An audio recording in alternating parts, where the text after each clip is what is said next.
If there's one thing that current transfer stories is proving, there's more talk and action between clubs wanting to buy and player agents than there is with West Ham United.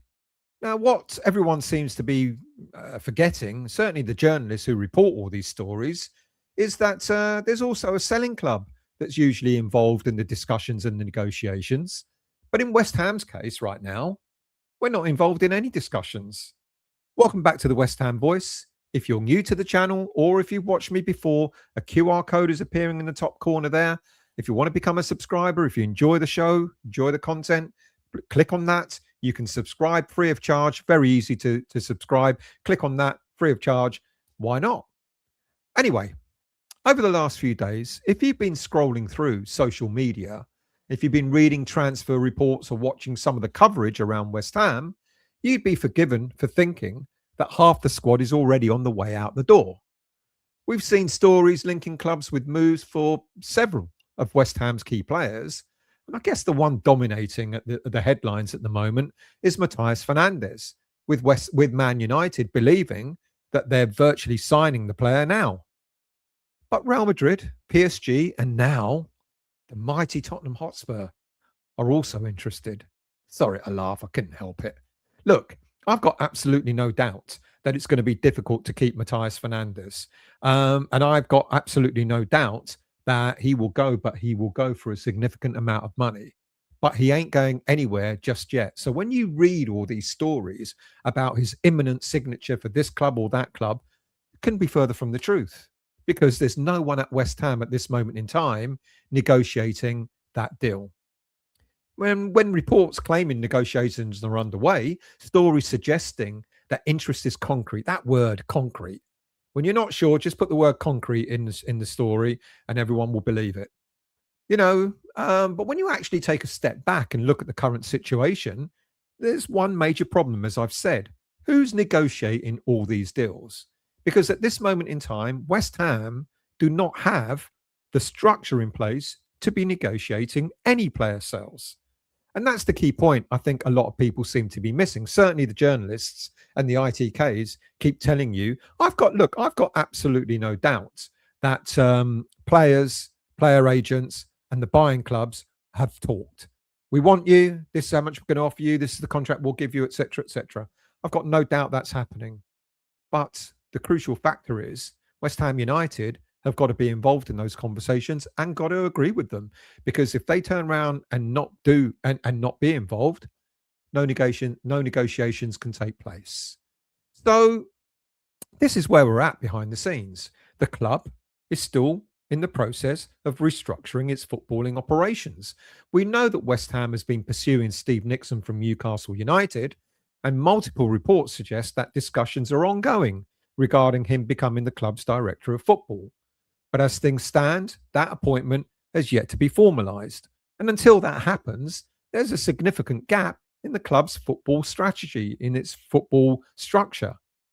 The person who is expected to oversee recruitment, player trading, to help shape the squad alongside the manager, has yet to be announced. And that's an interesting thing and an important thing, because when I did a show about Nickson the other day, one of the comments made, or many comments were made by viewers of, well, how's Nuno going to react to this? He doesn't like working with directors of football. What Nickson has done at Newcastle is he's ensured he's involved the manager. It's a partnership. He's involved the manager in those conversations about player recruitment. What direction we're going in? What style do you want? Let's make sure that the style fits the model of the club, etc. And they work in tandem. So I think with that, Nuno is going to get on quite well with Steve Nickson if Nickson is assigned. So when we hear stories that clubs are deep in negotiation with West Ham over player sales, ask that question. Every time you read one of those stories, ask the question, who are they negotiating with? Now, what's particularly interesting is some of the information that's emerged from inside the club regarding player retention seems to offer a completely different narrative. My understanding is that key players, well, we've all heard this, key players and their representatives, their agents, have received direct communication from West Ham stating the club's intentions for the coming season. They want the key players to stay. They want the key players to be part of a promotion push. It's very clear. Kretinsky wants the club's important players to stay at the club. Now, that doesn't necessarily mean that every player is untouchable. Of course, every player has got a price. I do think Matthias Fernandes will be one of those players leaving. Imagine if we kept him, though.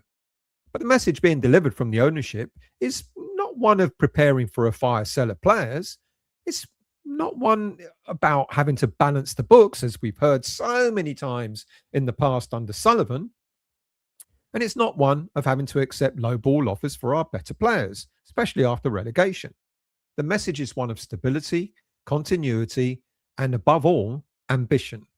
And let's be honest, West Ham are coming into what could be a huge, well, not could be, what is a massively important season. The club has endured a difficult period, relegation, etc. There's been frustration amongst fans, and rightly so.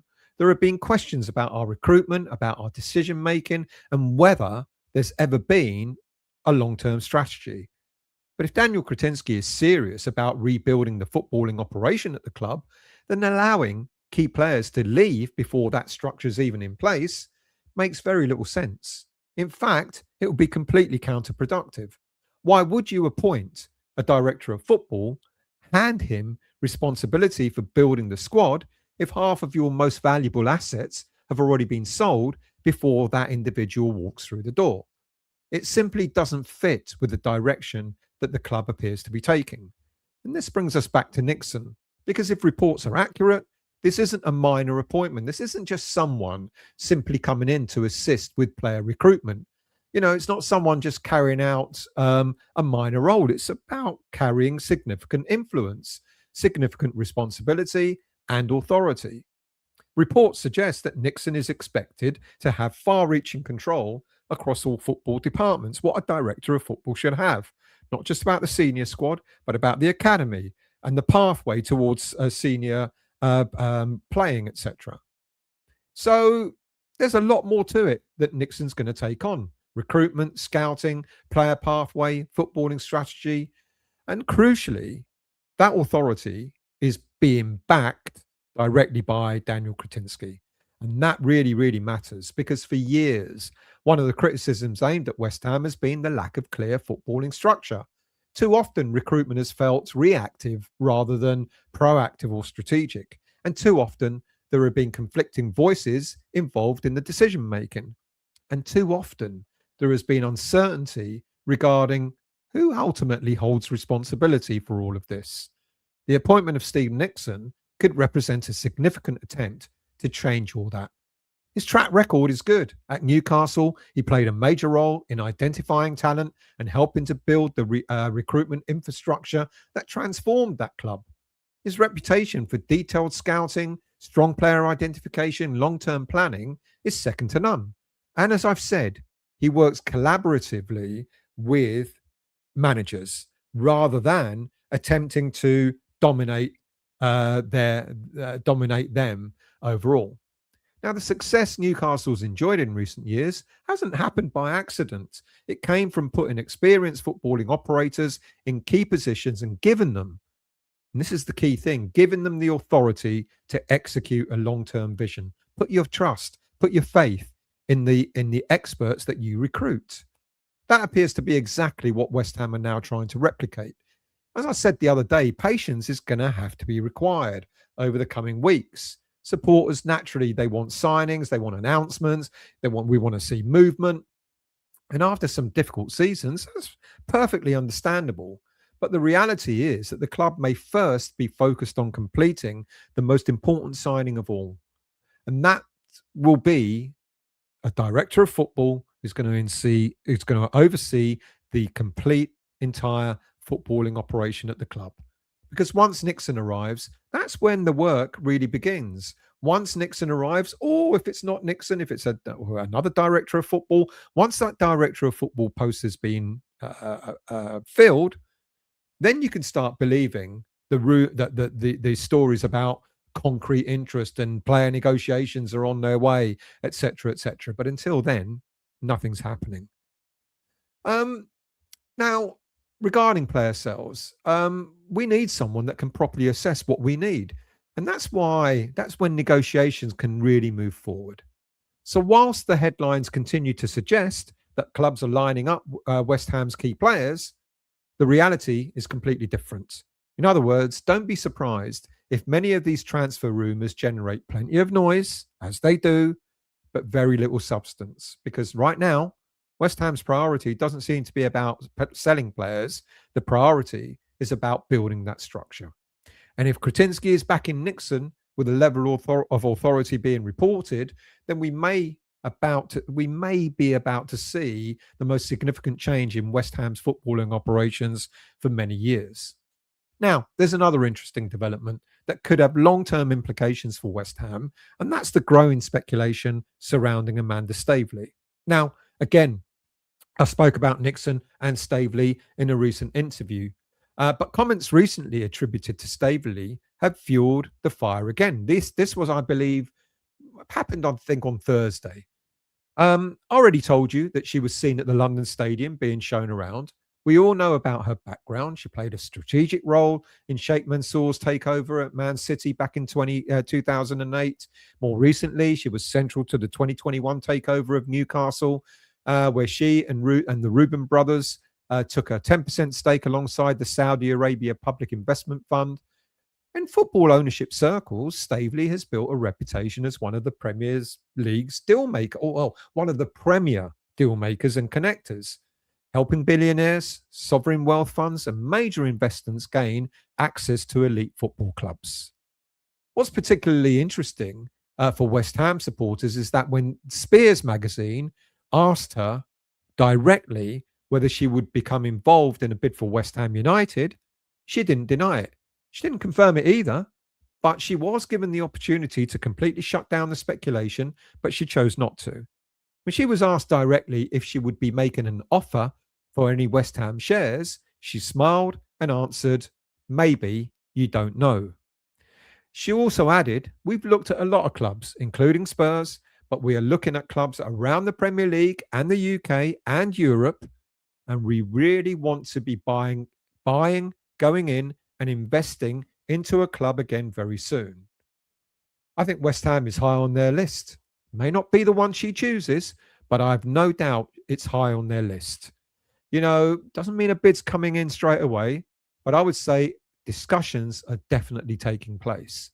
And when somebody like her with her track record leaves the door open, ever so slightly, people are naturally going to start taking notice.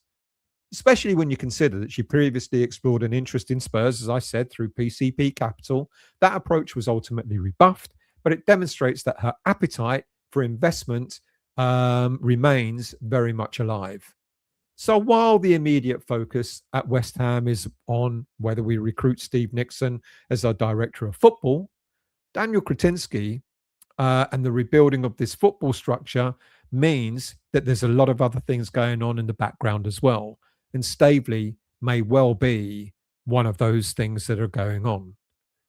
Look, it's an interesting time at West Ham United, but I think the message I really wanted to get across to you all is don't believe all these rumours that are knocking around at the moment. I've got absolutely no doubt that football clubs are interested in our prized assets. I've got absolutely no doubt that the likes of Man U, even Spurs, see the value in trying to get someone like Matthias Fernandes. But when you read negotiations are concrete or solid interest or anything like that about anything being advanced, you can take that with a pinch of salt.